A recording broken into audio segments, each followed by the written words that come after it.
So recently on this channel, I would say within like the last 6 months to a year, I've been really trying my best to find bits of drama, you know, like topics to talk about that you probably haven't seen before. And because of that, I feel like we have basically covered every single genre that there is on TikTok at this point. Like there's drama in every genre, let's be honest. I mean, if I give you a list of them, we'd be here forever, but one genre that we haven't covered is the Christian side of TikTok. Which, I mean, that is for good reason, right? I'm not just gonna make a video about a religion by any means, but that's not really what this video is about. In fact, it's about someone who has been accused by a fellow TikToker of using the religion as a way to potentially, allegedly, scam people out of money. And in fact, I was actually listening to the Do We Know Them podcast the other day, and they mentioned my channel, and what Jesse says in here made me very happy, because I've been trying. And shout out to Marky for bringing this to my attention, as he does. I have to give it to him. He will bring, like, obscure shit that even I haven't seen. I'm like, oh, thanks. I did not see that at all. Yeah, I mean, I put too many hours into that TikTok app to try to find topics for these videos. Like, if you saw my For You page, it's just drama. But yeah, I thought that clip was really nice because I am trying my best. There was a time where I would just upload a video on Trisha Paytas every single day, so we're trying to change here on the Marky channel.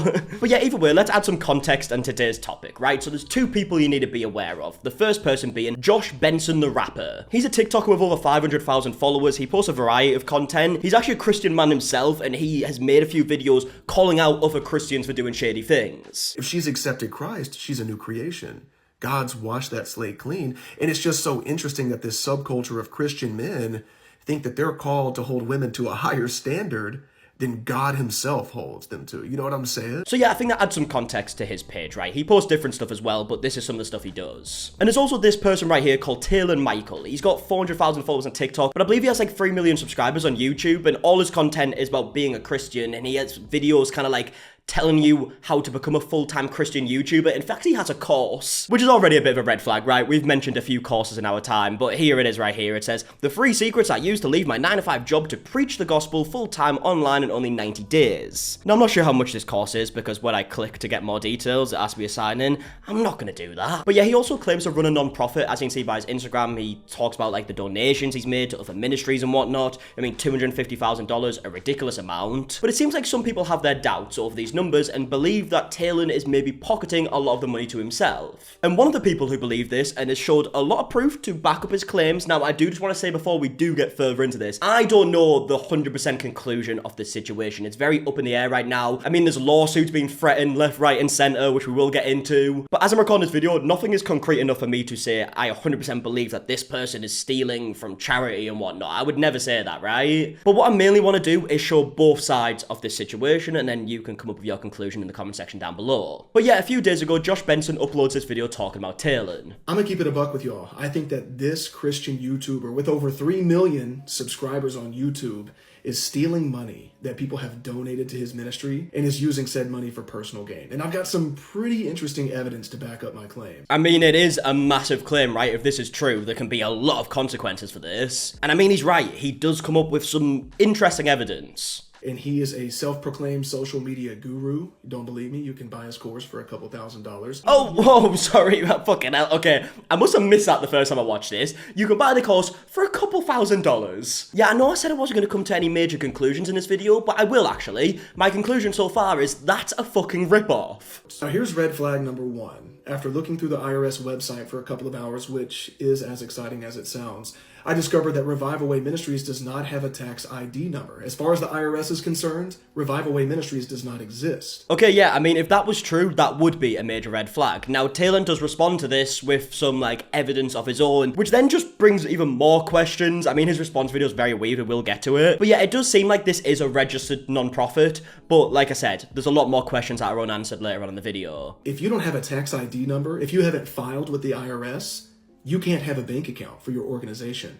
So unless Taylan has set up a separate organization under a different name, any donations that people make through the website or through social media is more than likely going directly into his personal bank account. Further evidence of this can be found through Revival Way's Venmo and PayPal, which have had their usernames altered to say Revival Way, but are still underneath Taylor Seaman's government name. I mean, yeah, that is a bit of a red flag, right? If you're making donations through Venmo and Cash App, but it's actually through his personal name and not the business name, it's a bit sketchy. According to Taylan's Instagram, they sold $250,000 worth of those donations into other ministries. For example, according to Taylan, they fed 24,000 kids through Feed the Hungry last year. Don't get me wrong, that's awesome. But according to Feed the Hungry's websites, you can feed 125 kids for $25.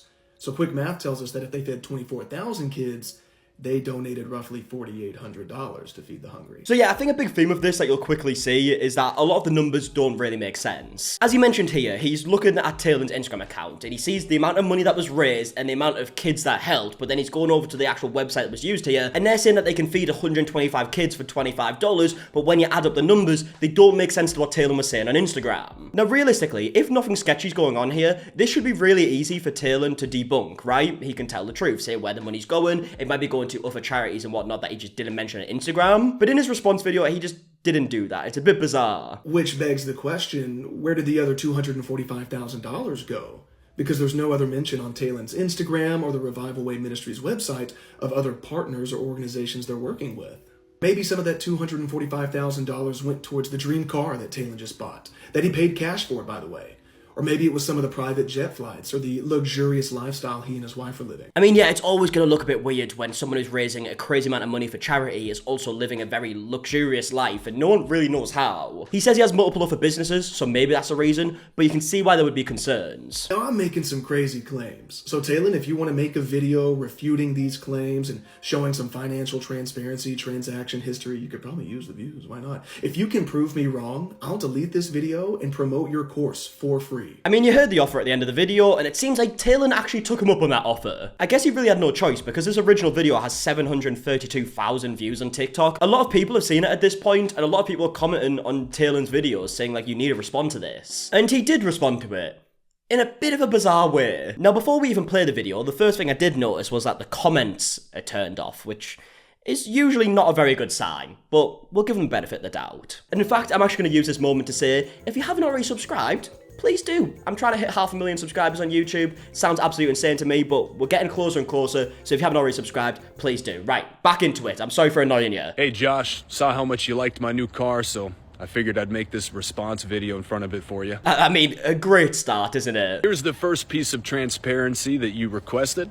Revival Way Incorporated official legal documents of being a non-profit entity based out of the state of Louisiana with a state ID number. Okay, so that does answer one of the questions. It is a registered non-profit, apparently. But actually him showing this just brought up a bunch more questions when Josh actually ended up responding and dug a bit further into it. Here are the bank statements of my tithes and offerings that I gave just last year, simply just to my church, $239,128.62. I mean, it sounds like a crazy amount, right? When you don't dig into it, that sounds pretty incredible. The only problem being here, as we will get into, is that the church that he is donating his money to is his family's own church, right? It seems like everybody who has, like, financial control over the church is in his family. And Josh even alleges that Taylan is number 2 in control at the entire church. So yeah, he apparently donated the money, but it can still be used. He's donating it to his own church. So you can see why there's a lot of questions. And as for my vehicle, I did pay for it cash and not one penny came out of my ministry. I have 7 other businesses that I run full-time as well,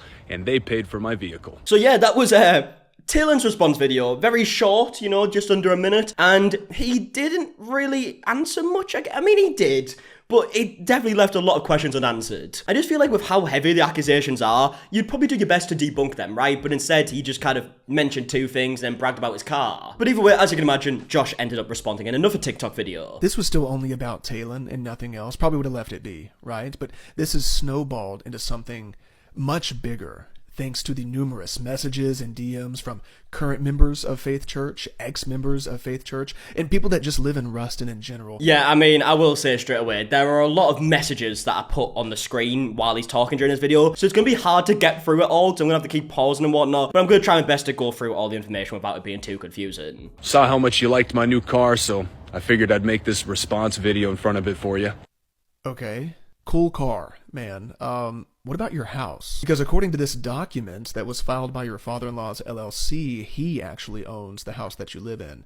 And I'm assuming he doesn't charge you rent, but more on him later. I mean, yeah, that bit of information doesn't really matter too much, right? If his dad does own the house and he doesn't charge him rent, doesn't really add too much to the story. But his dad definitely does come back into it later because, like I said, this is a family-run church by the looks of it that they would have control to all the funds, which I believe is where all the concerns come from. And so we were able to finally track down Taylan's nonprofit, and come to find out it's not in good standing with the state of Louisiana. But that's not even the weirdest part. You scroll down and look at the listed owners, directors, officers, you name it. 3 men are listed, none of which are Taylan himself, which I found very interesting. Alright, so first of all, it's not in good standing in his state, right? So like I said, he mentions where it is registered for tax and whatnot, which just led to even more questions like, why is it not in good standing? But also there's 3 people listed on it, and Taylan's not one of them. Is that to avoid responsibility for the taxes? Obviously, that's up for speculation at this point. You can make your own mind up. Here are the bank statements of my tithes and offerings that I gave just last year, just to my church, $239,128. We all know that's not a real bank statement, but I'm going to assume that that's the amount that Taylan claims his nonprofit, Revival Way,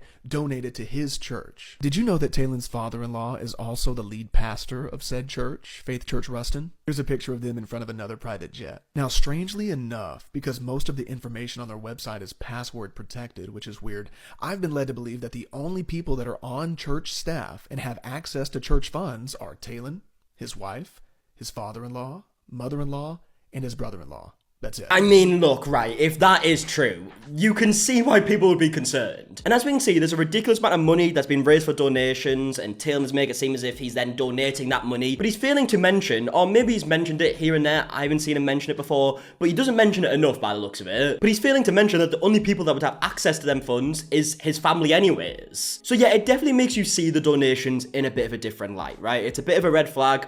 But unfortunately for Taylan, it does get worse the more information we do see. What looks like Taylan flexing that he's donating money that he was given to a church that he's essentially the number 2 in command at. I mean, yeah, that's basically what it does look like, right? Taylan is going over on Instagram talking about how much he's donating over and over again, but he's actually just donating it to a church that he has a lot of power at. You can see why people think that's a bit sketchy. Many current and ex-members of the church, who will remain anonymous, of course, seem convinced that Pastor Stan Pote's main priority is financially exploiting anyone that sets foot in their church. Okay, right, so you heard what you just said right there. Apparently people came forward and said that the pastor's main objective is to financially manipulate people in the church. And as he's saying that, he's flashing up screenshots left, right, and center. So let's actually go through and read them. My husband's family and I used to attend until our eyes were opened. It's very, very corrupt and sketchy financially. They even speak curses over people who leave their church and disagree with them. I've personally seen them take all their tithes, I think that's the donations, right? Like, you know, givings to the church. I really always struggle to pronounce that. And offerings to their home after Sunday service and count all the cash. They keep all the books close to congregation. One time, a redacted name, made a tithe of $35,000 off their businesses, and next thing we knew, the poddies installed an ingrown pool in the backyard and said it was for baptisms. Most of the members are very poor, and yet leadership continues to ask for big donations. They told my parents that God called them to minister to the upper middle class and high class only. They said that they felt called to make the rich richer for the kingdom of God. And yeah, like I mentioned, these are allegedly messages coming from people who have had experience with the family and the church. Which, if these statements are true, which I can't say 100% that they are, because I wasn't the one who received the messages, but if these statements are 100% true, it definitely doesn't look good for Taylan. On top of the regular tithe, which this church believes should be 20%, they also have special offerings that occur on Pastor Appreciation Month, Stan's birthday, his wife's birthday, their anniversary, Father's Day, Mother's Day, and the church's anniversary. Look, I'm not going to sit here and pretend that I know what a usual, like, amount of giving is out of your, like, revenue and whatnot. 20% is what's stated here. Like I said, I don't really know what the average is. Google is telling me that it's between 3 and 4%, which is very different to 20%. But again, I don't have any experience with this, right? So I'm not 100% sure. If you could let me know in the comment section down below, please do. Pastor Pote keeps track of who does and doesn't tithe, and has higher members that he'll send out going neighborhood to neighborhood, collecting tithe from members that may be behind on their giving. I mean, that seems incredibly fucked up, right? He's got higher members who go around to people's houses if they're behind on their giving. Like I said, I don't have any experience with this, but surely there are much better solutions than hiring people to go around to their house and basically, like, interrogate them for the money. I mean, it's going to be intimidating, right? If someone just shows up to your money and it's like, right, guys, you are really behind on your giving right now. That's going to be intimidating. According to some of the ex-members that I spoke with, if you voice a concern or decide to leave the church, not only do they treat you horribly, it's not uncommon for the church to create false accusations. Here's an individual that decided to leave Faith Church Ruston, and this is the rumor that the church decided to start about them after they left. Okay, right, let's actually read that dead quick. So it starts off saying, the reason I asked to stay anonymous is because Mary, the mother-in-law, harassed me for almost a year after we left. left, making crazy stories of why I left. They told everyone that my husband, boyfriend at the time, kidnapped me. What the fuck? Again, these are all anonymous messages, so there's no way for me to prove that they're all 100% true. But even if only part of them are true, like, this is a really bad look. They were harassing and stalking me to the point where I had to get a new phone number because they wouldn't leave me alone. And then we have some more here, I think from different people, saying just a few of many. They told me I was going to hell because I was engaged to someone outside of the church. They accused me of doing gay porn, which I've never done. They've accused my friends that I've left, and none of it is true. And then we have another one here saying, please do not let these people bully you. They made a rumor about, redacted name, being a child predator. I mean, I would love to see Taylan respond to these claims because he hasn't actually made a follow-up response video. In fact, he is now threatened legal action, which we'll get into. But it is interesting how quickly he responded to the original claims, but he hasn't responded to this publicly. I mean, it's something you gotta mention. Now, I know what you're thinking. Some of these stories are tough to believe, and who's to say the church itself was even involved in some of the rumors? Would you believe me if I had a screenshot of a message Faith Church Ruston's official Instagram account sent to someone? Okay, right, let's have a look. So this is from the official Instagram account. Actually, we asked you to leave after asking another member for gay porn. Post this on your story next. So I guess this is in response to someone who was posting on their story, like, exposing the behavior of people in the church, and they've actually DM'd them saying that this story's happened, which they've said is not true. Either way, like, what is going on here? Look at how Evangelist Taylan, who is a big Oh, yeah, right. So at this point in the video, we then see a bunch of responses from Taylan himself to people in comment sections, and I mean, it adds up to some of the stories. Someone here just simply commented cringe, and he said, be nice, Brokeback Mountain. Someone else commented here saying the complete opposite of Christ's message. You should be giving all of this money to the poor and downtrodden and living a modest life the way Christ did. Practice what you preach, bozo. To which Taylan responded, yes, we will give it all to your mother. I mean, he seems like such a lovely guy, doesn't he? Here's another comment saying, I'm pretty sure she knows this and just wanted everyone else to know the ridiculous amount of money this goofball charges people, so on, so on. And Taylan responded saying, spoken like a broke person. Yeah, he definitely ticks all the boxes for an influencer who runs a course, doesn't he? As an onlooking third party, I want Faith Church Ruston to be a great church that fears the Lord. And my hope is that they'll see this video and make changes for the better. Because at the end of the day, I want more people in Ruston, Louisiana to hear the gospel of Jesus Christ. Right, so that was Josh's response to Taylan's response. And I mean, he showed a lot more information than Taylan did. And like I said, you can make up your own minds in the comment section down below. But one thing's for sure, it definitely doesn't look good for Taylan. And it seems like he is panicked a bit here because he's now threatening legal action. So quick update on the Taylan Michael situation. He's threatening to sue. Okay, right, let's read this message, shall we? Josh, you have 24 hours to remove your video regarding the false claims toward Taylan Seaman and Revival Way Ministries. If the video is not removed from any and all social media platforms by February 12, 2024, we will be taking legal action to sue you for defamation of character and slander. The following screenshot is one of many sexually harassing messages our ministries have received due to your slanderous claims. Revival Way legal team. Now, as I'm recording this video, it is currently the 14th of February, and the videos haven't been deleted, and we haven't heard any further updates regarding this legal threat or whatnot. Now, Josh says in this video he believes that they're just bluffing anyways, and they're just trying to intimidate him, and he's not going to remove any of the videos. But who knows? We have seen many lawsuits recently. Like, on this channel, we've spoke about so many, so it really wouldn't surprise me if this ends up in a lawsuit too. Now, as I also mentioned in the screenshot here, they've been receiving a bunch of DMs, apparently, like disgusting DMs. He doesn't show what was actually sent in this video, but it goes without saying, if people are going around doing that and sending these horrible messages, it's way bad out of order. If you're going to comment on their stuff, you should be asking the questions and be like, look, can you please respond to this? These are some big accusations, you should be responding. But if you're going out of your way to just send, like, disgusting, horrible messages, you're part of the problem. Unfortunately, there is always a bad bunch. It's always a small bunch in the grand scheme of things, but there is always a bad bunch that will do stuff like this. And like I mentioned before, it's absolutely bang out of order. Since I posted that video about Taylan on Friday, I had hundreds of people, I kid you not, hundreds of people DMing me, commenting, people that know Taylan personally, people that have gone to his church or go to his church in Louisiana. In my hometown in Louisiana, and literally everything I hear from people that have gone there screams scam. In college, I even went to with Cade, his literal partner in crime. We were all close enough at one time, and I have both their cells. Like, so these are all basically from people who know them personally. So yeah, I think it's fair to say that a lot of people have came forward with claims, right? We can't say that they're all 100% true, but you would think that at least some of them are. But as for the potential lawsuits, Taylan has given me 24 hours to remove the original video, or he'll be suing me for defamation and slander. Fortunately for us, and unfortunately for Taylan, he's bluffing. In fact, I'm fairly certain he wrote that DM himself, not his legal team. Yeah, so as you just heard right there, he believes he's bluffing and he's not going to take the videos down. I mean, good for him, right? If he believes what he's saying, I mean, like I mentioned before, he shows a lot of proof to back up his claims. he shouldn't have to take the videos down. Hopefully it doesn't end up in a whole legal situation, but who knows? I mean, it is past this 24-hour deadline that was mentioned, right? It was a couple of days ago. So who knows what's happening at this point, because we haven't heard any updates regarding the lawsuit. Maybe we'll hear some more. Maybe this will become a bit of a series on the channel if we do get more updates. Who bloody knows? But yeah, that is kind of all the information that we have at this point. Like I mentioned before, I would love to hear your thoughts in the comment section down below. I know it's a bit of a confusing situation. Try my best to make it make sense. But yeah, there's a lot of questions that are still unanswered. I would love to hear your thoughts down below. And yeah, also, if you enjoyed the video, please do leave a like on it. Subscribe if you're new. We're trying to reach 500,000 subscribers. Still mental to say that, but we are trying to get there. And yeah, until the next one, I'll see you guys in a bit. All right, goodbye.